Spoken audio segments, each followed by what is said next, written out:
السلام علیکم معزز ناظرین، آپ کے لیے مختلف اسلامی موضوعات پر ویڈیوز بنائی جاتی ہیں۔ اگر آپ کو پسند آئیں تو میرے چینل کو سبسکرائب کریں، ویڈیوز کو لائک کریں اور آگے شیئر کریں۔ اللہ رب العالمین آپ کو جزائے خیر عطا فرمائے۔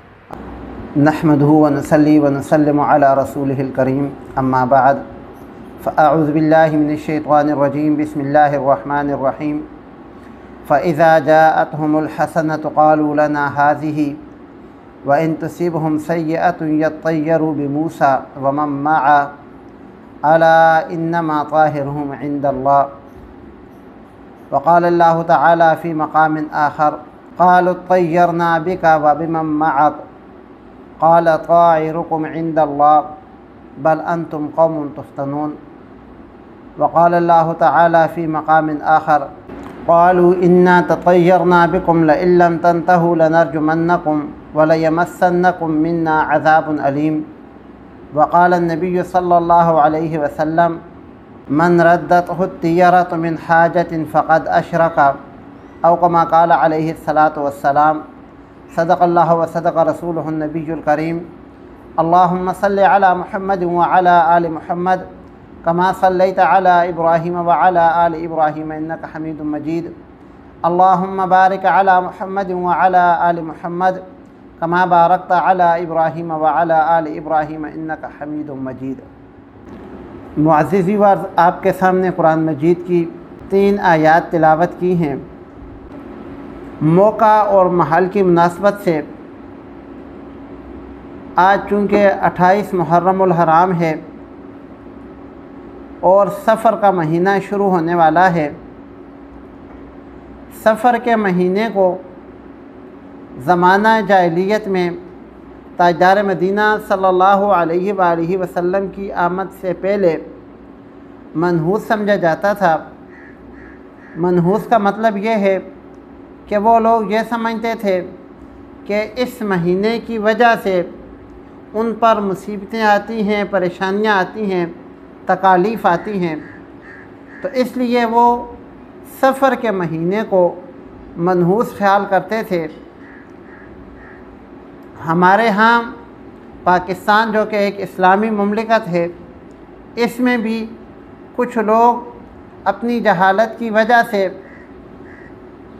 کچھ تو سفر کو منحوس سمجھتے ہیں، جو سفر کو منحوس نہیں سمجھتے انہوں نے کوئی نہ کوئی اور ایسی چیز، ایسا من گڑت قصہ ایجاد کیا ہوا ہے کہ جس سے نحوست کی بو آتی ہے، حالانکہ نحوست کسی چیز کے اندر بھی نہیں ہے۔ 2 چیزیں ہوتی ہیں، ایک ہوتا ہے کسی کو منحوس سمجھنا اور ایک ہوتا ہے فعل نکالنا۔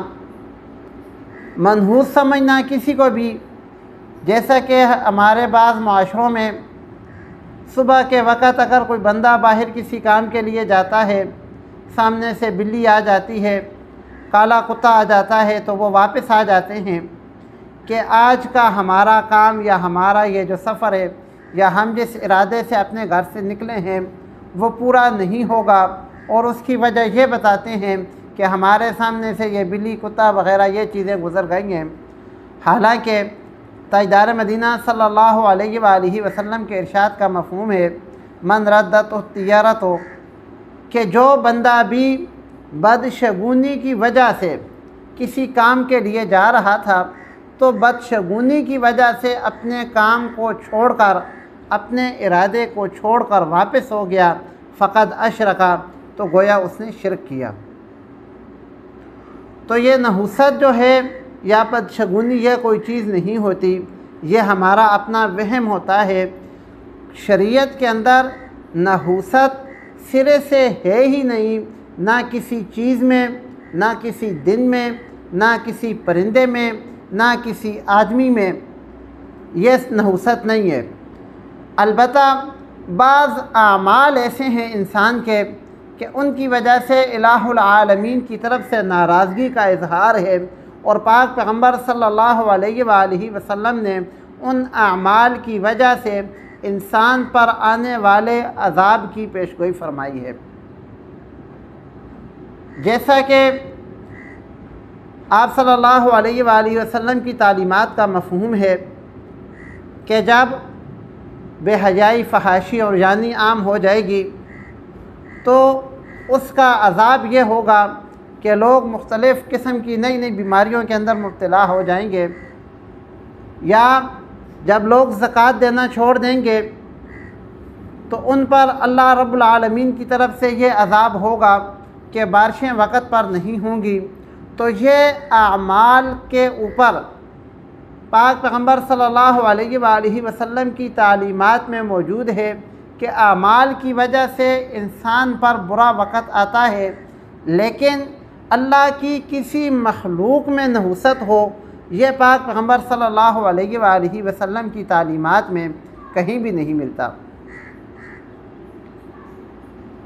باقی رہی یہ بات کہ بعض لوگ کسی انسان کو منحوس سمجھتے ہیں کہ یہ انسان نحوست والا ہے، جیسے ہمارے معاشرے کے اندر بھی یہ رواج ہے کہ اگر صبح صبح کوئی رشتہ دار آ جاتا ہے جس کو عام طور پہ لوگ اچھا نہیں سمجھتے تو وہ کہتے ہیں کہ آج کا دن ہمارا برا گزرے گا، حالانکہ یہ بالکل شریعت کے خلاف ہے، شریعت نے کسی انسان میں نحوست نہیں رکھی۔ دوسری چیز جو ہے وہ فال نکالنا ہے۔ فال نکالنا کیا ہوتا ہے؟ یہ اس کے مختلف طریقے ایجاد کیے ہوئے ہیں لوگوں نے۔ اب ہمارے دور میں جو سب سے عام طریقہ ہے وہ یہ ہے کہ طوطے کو بٹھایا ہوا ہوتا ہے، اس کے سامنے پرچیاں رکھی ہوتی ہیں، طوطا وہاں سے پرچی کو اٹھاتا ہے تو وہ اس کو بتاتے ہیں کہ جی آپ کا کل آنے والا اس طرح کا ہوگا، یا آپ کا آنے والا وقت جو ہے اس میں اس طرح کی پریشانیاں آ سکتی ہیں۔ حالانکہ آنے والے وقت کا علم الہ العالمین نے خود تاجدار مدینہ صلی اللہ علیہ وآلہ وسلم کو بھی کامل طور پر عطا نہیں فرمایا، تو ایک طوطے کو کیسے ہو جائے گا؟ یہاں پر انسان کی عقل حیران رہ جاتی ہے کہ پڑھے لکھے انسان بھی اس دھوکے میں آ جاتے ہیں کہ ایک طوطا کیسے بتا سکتا ہے کہ اس کا آنے والا وقت کیسے ہوگا۔ مگر ہمارے معاشرے میں یہ چیز رائج ہے۔ بہرحال بدشگونی نکالنا، برا فال نکالنا، اس کی شریعت میں کوئی حقیقت اور اصلیت نہیں ہے، یہ انسان کا اپنا گمان ہوتا ہے۔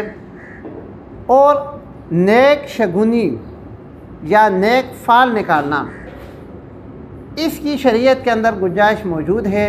چنانچہ صلح حدیبیہ کے موقع پر جب پاک پیغمبر صلی اللہ علیہ وآلہ وسلم کے ساتھ کچھ لوگ کفار کی طرف سے آئے، انہوں نے آپ صلی اللہ علیہ وآلہ وسلم کے ساتھ بات کی، بات نہیں بنی، وہ واپس چلے گئے، تو آخر میں سہل نامی شخص پاک پیغمبر صلی اللہ علیہ وآلہ وسلم کے پاس آئے، تو آپ صلی اللہ علیہ وآلہ وسلم نے اس کے نام کے معنی کو دیکھتے ہوئے یہ فرمایا تھا کہ ہمارا کام بھی سہل ہو جائے گا، یعنی آسان ہو جائے گا۔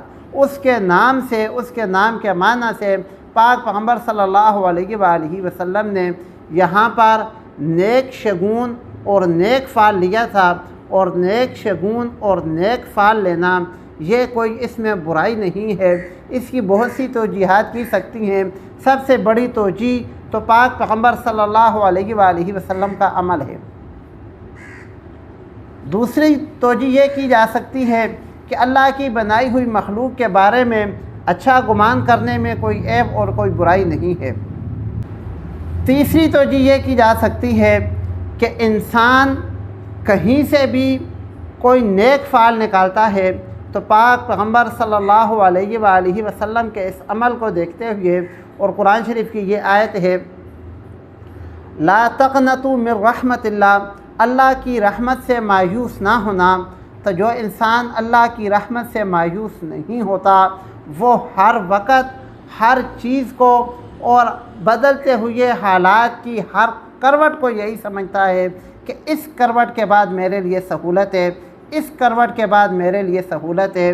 یہ جو نیک شگونی ہے یہ لا تقنطوا من رحمت اللہ پر کامل عمل کی دلیل ہے کہ وہ اللہ کی رحمت سے مایوس نہیں ہے، جیسے بھی حالات ہیں وہ یہی سمجھتا ہے کہ وہ میرا اللہ میرے حالات کو بدلے گا اور بہت جلد بدلے گا۔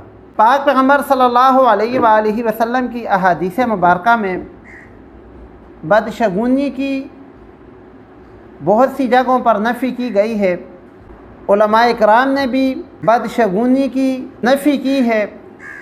کسی بھی مسلک کے علماء اکرام بدشگونی کی اجازت نہیں دیتے، تعلیمات نہیں دیتے۔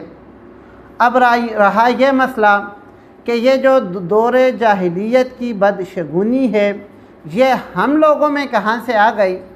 تو ہم لوگوں میں یہ بدشگونی ہندوؤں سے آئی ہے۔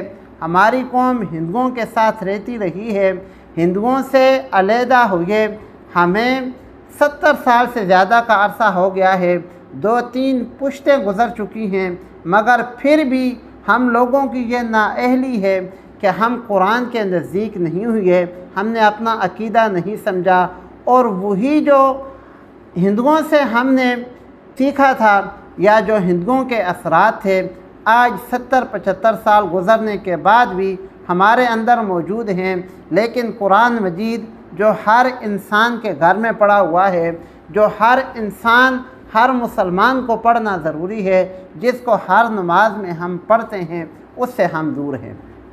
تو میں نے آپ کے سامنے جو آیت تلاوت کی، فَإِذَا جَاءَتْهُمُ الْحَسَنَةُ قَالُوا لَنَا هَٰذِهِ، موسیٰ علیہ السلام کی قوم کا واقعہ ہے کہ جب ان کو کوئی کسی چیز کا اچھا صلہ ملتا، کوئی ان کے ساتھ اللہ تعالیٰ کی طرف سے نیک معاملہ ہوتا، اچھا معاملہ ہوتا، فَإِذَا جَاءَتْهُمُ الْحَسَنَةُ، جب کوئی نیک معاملہ ان کے ساتھ ہوتا، کوئی ان کو بھلائی پہنچتی، قَالُوا لَنَا هَٰذِهِ، تو وہ لوگ یہ کہتے تھے یہ تو ہمارے اعمال کی وجہ سے ہے، ہماری وجہ سے ہے، ہم نے اچھے کام کیے ہیں اس لیے ہمیں یہ ملا ہے۔ وَإِن تُصِبْهُمْ سَيِّئَةٌ يَطَّيَّرُوا بِمُوسَىٰ وَمَن مَّعَهُ أَلَا إِنَّمَا طَاهِرُهُمْ عِندَ اللَّهِ، اللہ رب العالمین فرماتے ہیں وَإِن تُصِبْهُمْ سَيِّئَةٌ، اور اگر ان کو کوئی تکلیف پہنچتی، کوئی برائی پہنچتی، تو پھر کیا کہتے ہیں؟ يَطَّيَّرُوا بِمُوسَىٰ وَمَن مَّعَهُ، کہ یہ برائی جو ہے یہ ہمارے تک جو پہنچی ہے یہ موسیٰ علیہ السلام اور اس کے حواریوں کی وجہ سے ہے۔ الا انما طاہرہم عند اللہ، اللہ رب العالمین فرماتے ہیں کہ ان کی جو مقدر کے اندر جو برائی لکھی ہوئی ہے یا جو ان کو تکلیف پہنچنی ان کے مقدر میں ہے وہ عند اللہ، اللہ رب العالمین کی طرف سے ہے۔ نہ موسیٰ علیہ السلام کا اس میں عمل دخل ہے اور نہ موسیٰ علیہ السلام کے جو حواری ہیں، جو ان کے ساتھی ہیں، نہ اس کا اس میں عمل دخل ہے۔ سورۃ یاسین کی ایک آیت ہے قالوا انا تطیرنا بکم، کفار کہتے تھے کہ یہ نحوست جو ہے نا مسلمانوں کی وجہ سے ہے۔ اگر مسلمانوں نے ہمارے بتوں کو برا بلا کہنا نہ چھوڑا، لئن لم تنتہوا لنرجمنکم، تو یا تو ہم ان کو مار دیں گے، وَلَيَمَسَّنَّكُم مِّنَّا عَذَابٌ أَلِيمٌ، یا ہم ان کو بہت سخت تکلیف دیں گے۔ حالانکہ جو بھی تکلیف یا مصیبت انسان کو پہنچتی ہے وہ اس کا اپنا مقدر جو الہ العالمین نے اس کے پیدا ہونے سے پہلے کا بنا دیا ہوتا ہے، اس کی وجہ سے ہوتی ہے، اس میں کسی انسان کا دخل نہیں ہوتا۔ اعلیٰ حضرت بریلوی رحمۃ اللہ علیہ سے کسی انسان نے پوچھا کہ حضرت ہمارے معاشرے میں یا ہمارے علاقے میں ایک آدمی ہے، اس کو لوگ منحوس سمجھتے ہیں اور اس کی نحوست کے کئی واقعات عمل میں آ چکے ہیں، یہ ایک مشاہدے کی بات ہے، یہ سنی سنائی بات نہیں ہے بلکہ مشاہدہ ہے کہ اس آدمی کی وجہ سے نقصان ہوتا ہے۔ تو اعلیٰ حضرت رحمۃ اللہ علیہ نے جواب دیا کہ یہ جو نقصان یا یہ جو چیزیں ہوتی ہیں نا، یہ آپ لوگوں کے اپنے گمان کی وجہ سے ہوتی ہیں، آپ لوگوں کا گمان پلٹ پلٹ کر واپس آتا ہے۔ جیسا کہ پاک پیغمبر صلی اللہ علیہ وآلہ وسلم کی حدیث کا مفہوم ہے کہ اللہ رب العالمین فرماتے ہیں انا مع ظن عبدی بہ، کہ میرا بندہ میرے ساتھ جیسا گمان کرتا ہے میں اپنے بندے کے ساتھ ویسا ہی معاملہ کرتا ہوں، تو یہ تمہارے اپنے گمان کی وجہ سے ہوتا ہے، کسی انسان کے اندر نحوست نہیں ہوتی۔ وقت کے اندر نحوست ہوتی ہے کہ نہیں ہوتی؟ تو وقت کے اندر بالکل نحوست نہیں ہوتی۔ ایک حدیث شریف کا مفہوم حدیث قدسی ہے۔ اللہ رب العالمین فرماتے ہیں، لوگ زمانے کو برا بلا کہہ کے مجھے اذیت دیتے ہیں، حالانکہ زمانے کا بنانے والا تو میں ہوں، زمانہ تو میرے قبضہ قدرت میں ہے۔ کیا مطلب؟ یعنی جو بندہ یہ کہتا ہے کہ اس وقت میں برائی ہے، تو وقت تو اللہ رب العالمین کی طرف سے بنایا ہوا ہے، گویا وہ اس برائی کی نسبت اللہ رب العالمین کی طرف کر رہا ہے۔ اب چونکہ سفر کا مہینہ آ رہا ہے، سفر کے مہینے کے اندر ایک تو سفر کی 13 تاریخ کو اکثر لوگ منحوس سمجھتے ہیں، کچھ تو پورے سفر کے مہینے کو سمجھتے ہیں، کچھ اس کی 13 تاریخ کو سمجھتے ہیں، کچھ اس کی آخری بدھ کو سمجھتے ہیں۔ حالانکہ جس طرح باقی مہینے ہیں، باقی مہینوں کی تاریخیں ہیں، باقی مہینوں کے دن ہیں، بالکل اسی طرح یہ سفر کا مہینہ بھی ہے۔ سفر کے مہینے کے اندر کوئی نحوست نہیں ہے، کسی تاریخ میں کوئی نحوست نہیں ہے، کسی دن میں کوئی نحوست نہیں ہے۔ جو بندہ یہ خیال کرتا ہے وہ شریعت کے بالکل خلاف کرتا ہے۔ دن اور رات کے اندر نحوست کو تلاش کرنا یہ بھی شریعت کی روح سے بالکل بے اصل ہے۔ الہ العالمین فرماتے ہیں، وَجَعَلْنَا اللَّيْلَ وَالنَّهَارَ آیَتَيْن، کہ دن اور رات کو میں نے اپنی 2 نشانیاں بنایا ہے۔ فَمَحَوْنَا آیَةَ اللَّيْلِ وَجَعَلْنَا آیَةَ النَّهَارِ مُبْصِرًا، کہ رات کی نشانی کو میں نے اندھیرا رکھا ہے اور دن کی جو نشانی ہے اس میں میں نے روشنی رکھی ہے۔ دن کی نشانی میں روشنی کیوں رکھی ہے؟ مُبْصِرَةً لِتَبْتَغُوا فَضْلًا مِّن رَبِّكُمْ، تاکہ تم اپنے رب کے فضل کو تلاش کرو، یعنی دن میں کوئی کام کاج کرو، الہ العالمین سے حلال روزی مانگو اور حلال روزی کے لیے کوشش کرو۔